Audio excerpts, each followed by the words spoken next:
Hello friends, welcome to sixth class of ethics. और आज का हमारा टॉपिक है इमोशनल इंटेलिजेंस। तो सबसे पहले देखते हैं इसकी डेफिनेशन क्या है। So it means regulating one's and others emotions to produce a socially desirable behaviour.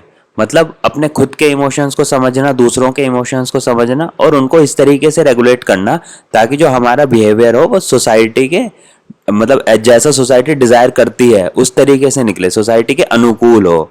ठीक है, तो ये हमारी डेफिनेशन हो गई। अब इसके चार कंपोनेंट्स हैं। डेनियल गोलमैन, इन्होंने इसके चार कंपोनेंट्स बताए हैं इमोशनल इंटेलिजेंस के। तो इसके चारों कंपोनेंट्स देखते हैं। सबसे पहला कंपोनेंट है इसका सेल्फ अवेयरनेस, दूसरा सेल्फ मैनेजमेंट, तीसरा सोशल अवेयरनेस और चौथा सोशल मैनेजमेंट। अब देखिए, इमोशनल इंटेलिजेंस का मतलब अभी हमने पहले पढ़ा था अपने और दूसरों के इमोशंस को रेगुलेट करना। तो हम रेगुलेट कैसे करेंगे?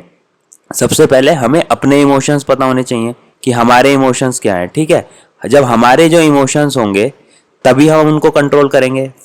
और हमें दूसरों के भी इमोशन पता होने चाहिए, सोशल अवेयरनेस, मतलब अपने खुद के पता हो इमोशंस क्या हैं, दूसरों के पता हो। और जब हमें पता हो जाएगा कि हमारे और खुद दूसरों के इमोशंस हैं क्या, फिर हम उनके इमोशंस को भी मैनेज करेंगे और अपने इमोशंस को भी मैनेज करेंगे।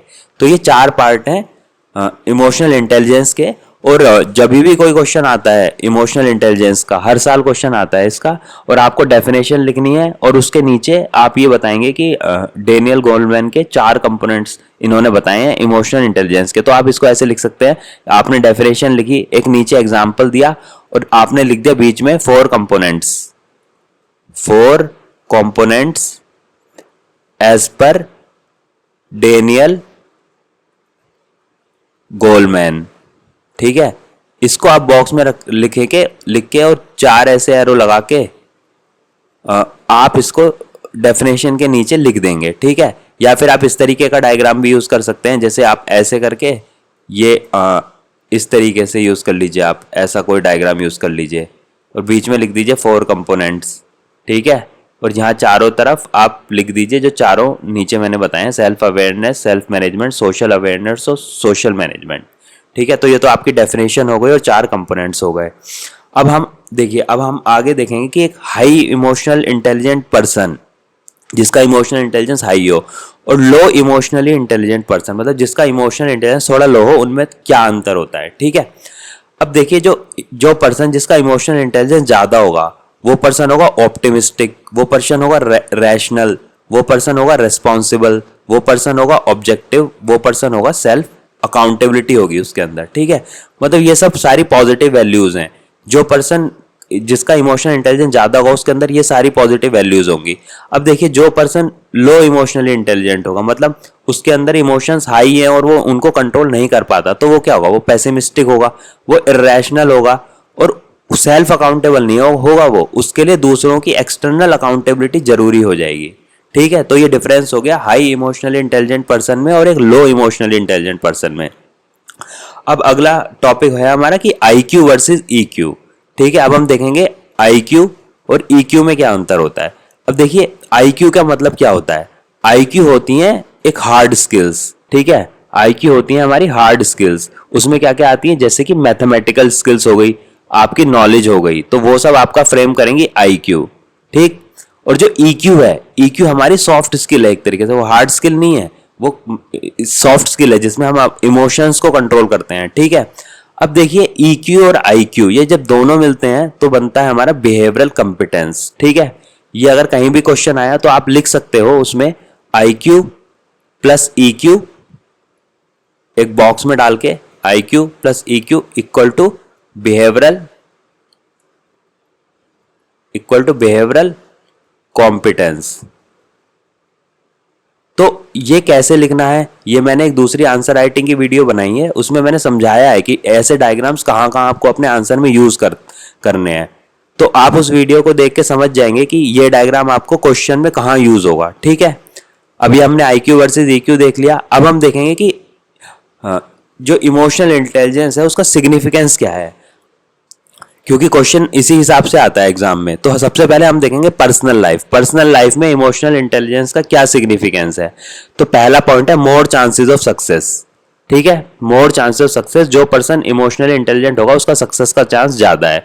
फॉर एग्जाम्पल मैंने नीचे एग्जाम्पल लिखा, आपको पॉइंट्स भी ऐसे लिख के आने एग्जाम में कि मतलब आप एक पॉइंट लिखोगे उसके नीचे एग्जाम्पल लिखोगे, पॉइंट लिखोगे उसके नीचे एग्जाम्पल लिखोगे, ठीक है। तो more chances of success example, managing failure in an entrance exam and preparing again. Okay, suppose किसी एग्जाम में कोई फेल हो गया, तो जो आदमी इमोशनली इंटेलिजेंट होगा वो अपने इमोशंस को कंट्रोल करेगा और वो दोबारा से सक्सेस के लिए कोई प्रयास करना शुरू करेगा, ठीक है। बिहेविंग विद एथिकल स्टैंडर्ड्स, मतलब जो आदमी इमोशनल इंटेलिजेंस होगा वो एथिकल स्टैंडर्ड्स के अकॉर्डिंग बिहेव करेगा, जैसे कि understanding girls mood swings during periods. Okay, अब देखिए एक कॉन्सेप्ट दिया गया है गीता में, स्थित प्रज्ञ।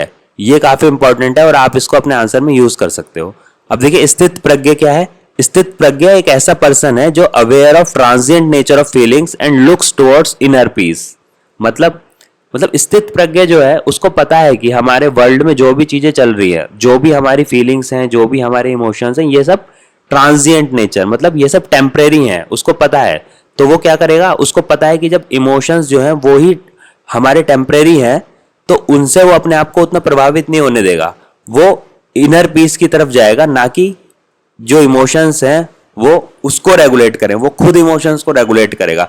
सो जो स्थित प्रज्ञ जो पर्सन है, he is a emotionally intelligent person, ठीक है, he is a emotionally intelligent. तो आपको क्या करना है, ये सब चीजें आंसर में लिखनी है, तभी आपको मार्क्स मिलेंगे। अब देखिए सिग्निफिकेंस ऑफ ईआई देखते हैं सोसाइटी में क्या सिग्निफिकेंस है। जैसे कि देखिए कॉन्फ्लिक्ट रेजोल्यूशन, मान लीजिए सोसाइटी में कहीं झगड़ा हो गया, ठीक है, तो जो लोग इमोशनली इंटेलिजेंट होंगे वो तो उसको रिजॉल्व कर लेंगे, लेकिन जो इमोशनली इंटेलिजेंट नहीं होंगे वो अपने इमोशंस को कंट्रोल नहीं कर पाएंगे, जो कि आगे चल के राइट्स में चेंज हो सकता है। जैसे डिफरेंट रिलीजन्स, डिफरेंट कास्ट के बीच में राइट्स होते रहते हैं। अब इसका एक एग्जाम्पल देखिए, आईपीएस ऑफिसर कामिंग अ रिचुअस मॉब, ठीक है, मतलब सपोज कहीं दंगे हो गए, तो जो आईपीएस ऑफिसर होगा उसका क्या काम रहेगा। अब देखिए डेनियल गोल्डमैन के कंसेप्ट से समझते हैं। अब जो ये मॉब है इसका क्या है, आईपीएस ऑफिसर को क्या करना पड़ेगा, इसके जो इमोशंस हैं, ठीक है, उसके 4 कंपोनेंट थे ना, self awareness, self management, social awareness और सोशल मैनेजमेंट। तो इसको ये देखना है कि सोशल अवेयरनेस, इसको पता होनी चाहिए कि इनके अभी इमोशंस क्या हैं, उसी हिसाब से तो रेगुलेट करेगा। और उसको ये भी देखना है कि मेरे ये क्या है, सेल्फ अवेयरनेस, उसको अपने अपने इमोशंस का भी पता होना चाहिए कि ऐसा ना हो कि जो आईपीएस ऑफिसर है उसे बहुत ज्यादा गुस्सा आ जाए और वो बहुत ज्यादा राइचस मॉब के ऊपर या तो लाठीचार्ज कर दे जिससे वो और गुस्सा हो जाए। तो उसको ऐसा नहीं करना है, उसको अपने भी इमोशंस का पता होना चाहिए कि उसके अभी इमोशंस क्या है। सपोज अभी वो बहुत गुस्सा है तो उसको ऐसा दिखाना नहीं है कि वो बहुत गुस्सा है, ठीक है। अब देखिए उसको अपने इमोशंस को कंट्रोल भी करना है, सेल्फ मैनेजमेंट, तो अपने आप के इमोशंस भी उसको मैनेज करने हैं। और उसका दूसरा है सोशल मैनेजमेंट, ठीक है, सोशल मैनेजमेंट मतलब जो मॉब है उसको भी उसको मैनेज करना है इसको। तो देखिए चारों कंसेप्ट इसमें किस तरीके से हमारे फिट बैठ रहे हैं जो हमने डेनियल गोल्डमैन के पढ़े हैं। अब अगला देखिए किसी ऑर्गेनाइजेशन में जैसे सपोज इमोशनली इंटेलिजेंट पर्सन है, तो वहां क्या होता है, प्रमोट्स इनोवेशन। इमोशनल इंटेलिजेंस से क्या होगा, इनोवेशन प्रमोट होगी, क्वालिटी ऑफ प्रोडक्ट्स अच्छे होंगे, सर्विसेज अच्छी होगी, टीम बिहेवियर अच्छा होगा, ठीक है। ये सब पॉजिटिव वैल्यूज हैं और इमोशनल इंटेलिजेंस भी एक पॉजिटिव वैल्यू है। तो देखिए बहुत सारी पॉजिटिव वैल्यूज हैं, इमोशनल इंटेलिजेंस होगा तो ये सब होंगी। अब इसका एक एग्जाम्पल देखते हैं, एग्जाम्पल धोनीज कैप्टेंसी, ठीक है। जैसे इंडियन टीम में धोनी की अच्छी कैप्टेंसी की वजह से क्या हुआ, इंडिया 2 वर्ल्ड कप जीत गई।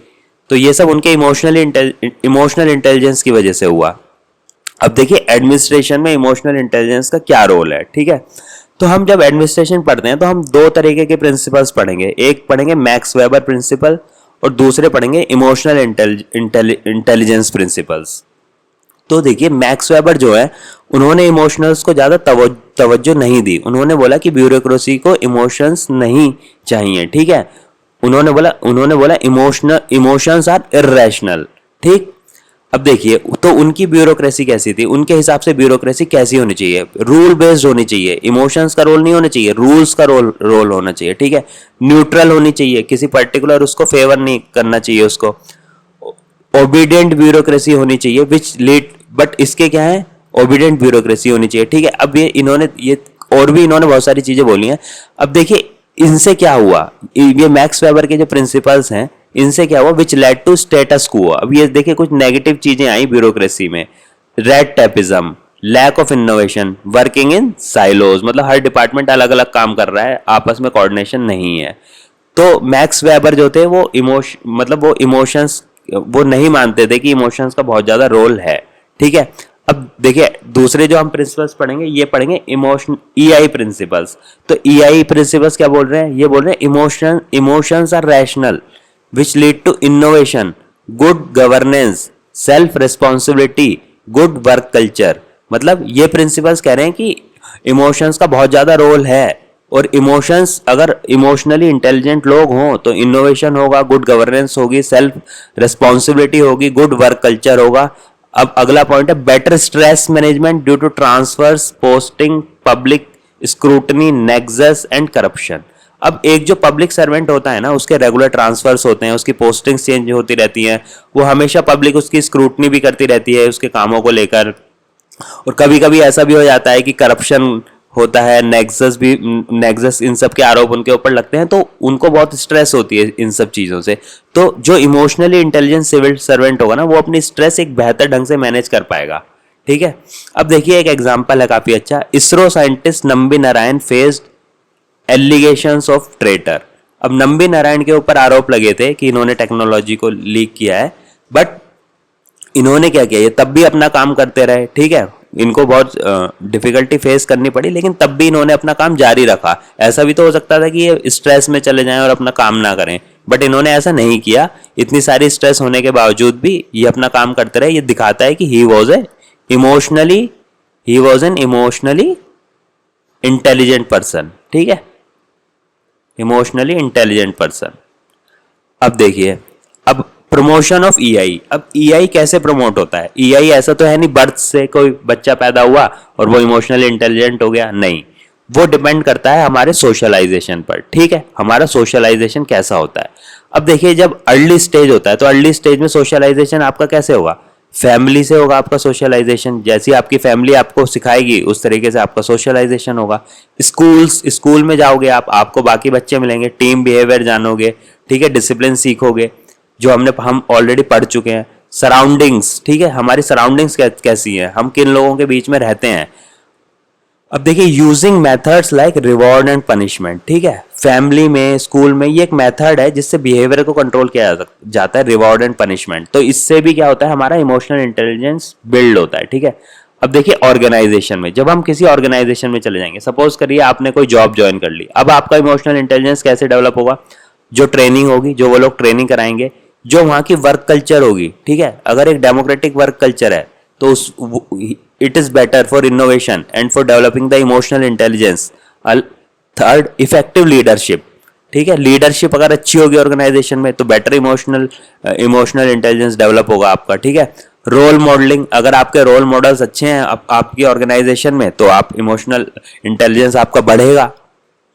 अब देखिए हम कुछ अदर गुड एग्जांपल्स देखेंगे, क्योंकि हम ये जो जितने भी टॉपिक्स पढ़ रहे हैं, हम पढ़ रहे हैं answer writing point of view से, कि हमें एक आंसर लिख के आना है, 2 पेज का आंसर लिख के आना है। तो हमारे पास जो 2 पेज का मटेरियल है, बिल्कुल बेस्ट मटेरियल होना चाहिए। ठीक है, और ऐसा नहीं कि बहुत ज्यादा मटेरियल हो, बहुत ज्यादा मटेरियल होगा तो हमें याद नहीं रहेगा। तो हम बिल्कुल जो मिनिमम रिक्वायरमेंट है जिससे हम बहुत अच्छे मार्क्स ला सकते हैं, हम उतना ही पढ़ रहे हैं। ठीक है, तो other good examples, Sardar Patel led integration of princely states. ये आपको सबको पता होगा जिसने हिस्ट्री पढ़ी है। ठीक है, प्रिंसली स्टेट्स का किस तरीके से इंटीग्रेशन किया सरदार पटेल ने, उनको कितनी दिक्कतें आई थी। शायद अगर वो इमोशनली इंटेलिजेंट नहीं होते तो हो सकता था इंडिया बहुत सारे पार्ट्स में डिवाइडेड होता आज। आईएएस स्मिता सब्बरवाल, ये एक आईएएस का एग्जांपल है। She is also known as people's officer because वो काफी फेमस हैं अपनी वेलफेयर अप्रोच को लेकर। IAS Prashant Nair, he is also known as collector bro, और उनका एक प्रोग्राम था कंपैशनेट कोजी कोड, जिसकी वजह से वो काफी फेमस हुए। ठीक है, तो ये सब इमोशनली इंटेलिजेंट पीपल हैं, आप इनका यूज कर सकते हो एग्जांपल्स में। अब हम कोट्स पढ़ेंगे। कोट्स क्यों जरूरी है, कोट्स आप कहाँ लिखोगे, जब भी आपका आंसर खत्म हो रहा होगा तो आप कंक्लूजन में इसको यूज करना कोट को। ठीक है, तो हमारे नोट्स ही उस तरीके से हैं कि हमें आंसर फॉर्म में ही हमारे नोट्स हैं। अब देखिए कोट में सबसे पहला कोट है डेनियल गोलमैन, जिनके हमने 4 कंपोनेंट्स पढ़े थे, उनका ही कोट है। इन्होंने बोला है IQ accounts for 20% and EQ accounts for 80% role in person success. मतलब आदमी की सक्सेस में 20% रोल होता है आईक्यू का और 80% रोल होता है उसके ईक्यू का। ठीक है, जैसे कि मैं आपको एक एग्जांपल बताऊं, our current prime minister Narendra Modi, जिनको बोला जाता है कि वो काफ़ी इमोशनल इंटेलिजेंट पर्सन है, क्योंकि हमेशा इलेक्शन जीत ही जाते हैं ऑलमोस्ट, तो वो भी शायद इमोशनल इंटेलिजेंस पॉलिटिक्स में भी बहुत ज़रूरी है, and he is a very good example of an emotionally intelligent person. अब अगला कोट देखिए, एरिस्टोटल। एरिस्टोटल ने क्या बोला? एरिस्टोटल ने बोला, anybody can become angry, that is easy, but to be angry with the right person and to the right degree and at the right time and for the right purpose and in the right way, that is not within everybody's power and is not easy. ठीक है, इसका मतलब समझे? इसका मतलब है कि गुस्सा करना तो बहुत आसान है, कोई आदमी कभी भी गुस्सा हो सकता है, ठीक है, लेकिन गुस्सा कब होना है, कितना होना है, किस पर्सन के ऊपर होना है, और उससे कोई पर्पस सॉल्व हो रहा है या नहीं हो रहा, वो हर किसी के बस की बात नहीं है। वो काम सिर्फ वही कर सकता है जो पर्सन इमोशनली इंटेलिजेंट हो। ठीक है गाइस, तो हमारे ये टॉपिक अब खत्म हो गया है। आप आंसर राइटिंग की वीडियो जरूर देखिए, क्योंकि जब तक आप वो नहीं देखेंगे तब तक आपको ये पता नहीं चलेगा कि इन नोट्स को आंसर्स में कैसे यूज करना है। Okay guys, thank you.